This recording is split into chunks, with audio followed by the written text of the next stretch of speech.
La primera carta de Pablo a Timoteo. Pablo pasó muchos años viajando, empezando nuevas iglesias, y en esta misión desarrolló un gran equipo de colaboradores. Timoteo era uno de ellos.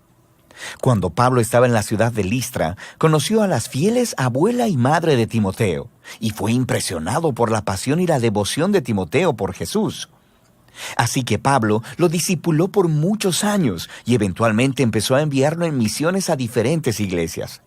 De manera que cuando Pablo supo acerca de un grupo de líderes que se infiltraron en la influyente iglesia de Éfeso, estaban esparciendo enseñanzas incorrectas acerca de Jesús y lo que significa seguirle, él envió a Timoteo para confrontar a estos líderes y restaurar el orden en esta iglesia.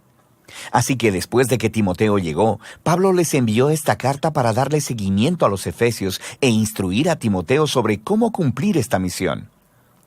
Esta carta tiene un diseño realmente genial. Hay un encargo inicial y otro final a Timoteo, para que vaya y confronte a estos líderes y a su mala teología. Y estos encargos rodean dos grandes secciones centrales de la carta, que están llenas de instrucciones realmente prácticas acerca de los problemas a los que Timoteo se enfrentaba en la iglesia de los Efesios. Y finalmente, estas secciones están conectadas o concluyen con 3 poemas. Cada uno de ellos exalta al Jesús resucitado como el Rey del mundo. Profundicemos y verás cómo luce todo esto.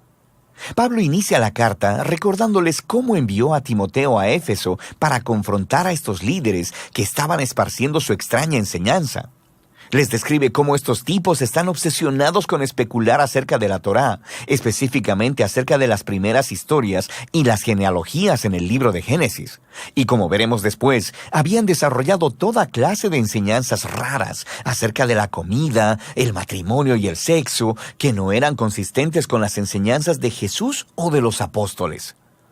Pablo incluso nombra a algunas de estas personas, Himeneo y Alejandro, y describe cómo su enseñanza ha dividido a la iglesia y ha generado controversias. Y Pablo dice que esta es la primera señal clara de que su enseñanza está distorsionada. Cuando se imparte enseñanza cristiana genuina, esta es fiel al camino de Jesús y resulta en amor y fe genuina. Y él dice que, de cualquier modo, el propósito de la Torá no es promover la especulación. Más bien, su propósito es exponer la verdad sobre la condición humana, como lo hizo con Pablo. La enseñanza correcta sobre la Torá llevará a las personas a ver la gracia de Dios revelada en el Mesías, quien vino a salvar a la gente pecadora y quebrantada. Así que Pablo concluye aquí con un poema que, por sobre todo, honra al rey y llama a Timoteo a detener a estos hombres y sus enseñanzas. Y luego aborda temas muy específicos de esta iglesia, causados por los falsos maestros. Primeramente, llama a Timoteo a tener reuniones de oración regulares para orar por la paz y por los líderes gobernantes de Roma. Porque la paz en la tierra crea un contexto ideal para que los seguidores de Jesús sigan esparciendo el mensaje del Dios de paz, quien quiere que todas las personas sean salvas. El Dios que envió a Jesús como el único mediador para dar su vida en rescate por todos. En contraste con los falsos maestros, Pablo le recuerda a Timoteo que Dios quiere rescatar al mundo entero y orar hará que este propósito se mantenga presente en sus mentes. Pablo luego aborda problemas relacionados con hombres y mujeres que estaban siendo influenciados por estos líderes corruptos en Éfeso. Así que, primero, él pone un alto a un grupo de hombres que estaban siendo arrastrados a furiosas disputas teológicas que los falsos maestros iniciaban. Les dice que estos tipos deben aprender cómo orar. Luego, confronta a un grupo de mujeres adineradas de la iglesia, quienes estaban comportándose en las reuniones dominicales de la iglesia como si fuera un desfile de modas. Se vestían tan lujosamente que avergonzaban a la mayoría de las demás personas, quienes no podían pagar ese tipo de guardarropa. Y no solo eso, sino que también algunas de estas mujeres estaban usurpando las posiciones de liderazgo en la iglesia y estaban propagando la mala teología de los maestros corruptos. Así que Pablo le pone un alto a estas mujeres. Él dice que ellas no deberían enseñar o dirigir en la iglesia, y luego continúa analizando la historia de Adán, Eva y la serpiente en Génesis capítulo 3. Ahora, esta es una de esas secciones de las cartas de Pablo que, como dijo Pedro, son un poco difícil de entender. Algunos piensan que Pablo está prohibiendo que las mujeres siempre enseñen o dirijan a los hombres en cualquier iglesia, y que sus comentarios acerca de Adán y Eva demuestran cómo Dios ha ordenado que solo los hombres pueden ser líderes en la iglesia. Hay otros que piensan que Pablo está prohibiendo que las mujeres tengan autoridad de liderazgo sobre los hombres en la iglesia, pero una vez que hayan sido educadas, ellas pueden y deben enseñar como líderes en la iglesia bajo el liderazgo masculino. Y aún hay otros que piensan que Pablo solo está prohibiendo a estas mujeres específicas de Éfeso y que sus comentarios sobre Adán y Eva son una comparación sobre cómo estas mujeres han sido engañadas por los falsos maestros.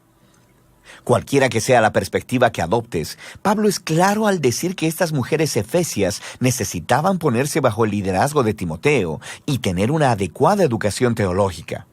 Y la meta es ayudarlas a crecer para que un día ellas puedan ser como las excelentes ministras que Pablo menciona en sus otras cartas, como Febe, Junias o Priscila. Pablo continúa abordando esta crisis de liderazgo y ordena a Timoteo a designar a un pequeño y saludable equipo de esposos y padres, quienes actuarán como ancianos o supervisores de la iglesia. Estos deberían ser hombres de carácter e integridad excepcional, quienes trabajarán al lado de un equipo de diáconos, una palabra griega que significa sirviente, quienes son hombres y mujeres quienes dirigen y hacen el ministerio de la iglesia y quienes deben tener el mismo tipo de carácter que los ancianos. Y todas estas personas deben ser reconocidas por sus relaciones saludables dentro de sus familias, porque ello demostrará su habilidad para dirigir en la iglesia, que es la familia de Dios. Y la manera de vivir que practican todos juntos es consistente con la historia acerca de Jesús, la cual se explora en el poema final sobre su encarnación, muerte, resurrección, exaltación como rey y sobre la extensión de su nueva familia a través de todo el mundo. El segundo cuerpo de instrucciones para Timoteo es, de nuevo, muy específico a los problemas que fueron causados por estos malos líderes. Así que él primero corrige su mala teología. Ellos han estado diciendo a la gente que dejen de comer cierta clase de comidas, probablemente carne, y que dejen de casarse, lo cual Pablo considera ridículo. Entonces, él se dirige a Génesis 1 y le recuerda a Timoteo que toda la creación es muy buena, incluyendo la comida y el matrimonio. Todo debe ser recibido con agradecimiento por aquellos que conocen y dan gracias al Creador. Pablo luego continúa para tratar los problemas del cuidado de las viudas en la iglesia. Este importante ministerio estaba siendo aprovechado por viudas jóvenes y adineradas, muy probablemente las mismas mujeres problemáticas del capítulo 2. Ellas se registraban para recibir el apoyo de la iglesia, pero luego pasaban sus días teniendo sexo casual y esparciendo chismes y haciéndole daño a la reputación de la iglesia en la ciudad. Pablo no iba a dejar pasar eso. Él dice que solo califican las viudas mayores que no tengan otro apoyo familiar, y en ellas la iglesia debe mostrar el amor y la generosidad de Jesús. Pablo luego trata algunos problemas entre los hombres mayores de la iglesia. Y Timoteo debe respetar su edad, pero no su conducta, que parece relacionada con el alcohol. Ellos están dañando la reputación de la iglesia en Éfeso, así que Timoteo debe, en amor, confrontarlos y pedirles que renuncien si están en el liderazgo. Y luego Pablo añade una nota interesante al margen, diciendo que sus instrucciones no significan que Timoteo nunca deba tomar alcohol. Debido a sus problemas estomacales, Timoteo probablemente debería tomar una copa de vino cada noche con su cena. Pablo luego trata un problema entre los esclavos cristianos, porque algunos de ellos estaban faltándole el respeto a sus amos cristianos. Así que sí, el Evangelio trae igualdad entre los seguidores de Jesús. Sin embargo, Pablo cree que esta igualdad necesita ser implementada de manera que no comprometa la misión y el testimonio de la iglesia. Si los cristianos se asocian con rebeliones de esclavos, ponen en juego su testimonio. La transformación cristiana del hogar romano debía ser implementada estratégicamente para que sus vecinos pudieran ser persuadidos y no ahuyentados de esta nueva visión de la familia de Dios. Finalmente, Pablo cierra su carta llamando una vez más a Timoteo a confrontar a los líderes corruptos. Pablo aquí expone sus motivos de hacer mucho dinero al multiplicar seguidores, y entonces cobrarles muy caro por sus enseñanzas. Estos maestros traicionaban a Jesús y a su mensaje de contentamiento y de vivir una vida simple. Así que Pablo instruye a los cristianos adinerados de Éfeso a que se hagan ricos en buenas obras y en generosidad, que sean de las personas que someten todos sus recursos al Rey Jesús. Y es Jesús quien inspira el poema final sobre cómo Él es el verdadero Rey por sobre todos los reyes. Primera de Timoteo es una carta muy importante.